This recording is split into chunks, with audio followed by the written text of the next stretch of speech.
সরস্বতী পুজো student লাইফের একটা খুব স্পেশাল ডে। এই দিনটা নিয়ে সবাইরই কিছু না কিছু মেমোরিজ থাকে। আমি সেদিন খুব সকালে উঠে পড়েছিলাম, কারণ পুজো ছিল বলে। সকালে উঠে স্নান করে মায়ের ওয়ার্ড্রব থেকে চুজ করে নিয়েছিলাম এই শাড়িটি, আর সঙ্গে পেয়ার করে নিয়েছিলাম এই জুয়েলারিসগুলো। আমি খুব কনফিউজ ছিলাম কোন পারফিউমটা ইউজ করব, কারণ after all smelling good is equally important.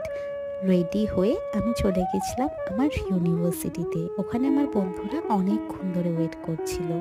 তারপরে বেরিয়ে পড়েছিলাম একটু প্যান্ডেল হপিং করার জন্যে। বর্ধমান ইউনিভার্সিটিতে যতগুলো হোস্টেল ততগুলোই পুজো। আর এই যে দেখতে পাচ্ছ প্যান্ডেলটা, এটা একটা ক্যাফে থিমের ওপর বানানো। আর জানো তো, এই যে পুরো কারুকার্যগুলো স্টুডেন্টরা ম্যাক্সিমামটাই নিজের হাতে করে। আমাকে একটু কমেন্টে জানিও তো কারা কারা গেছিলে ইউনিভার্সিটিতে পুজো দেখতে।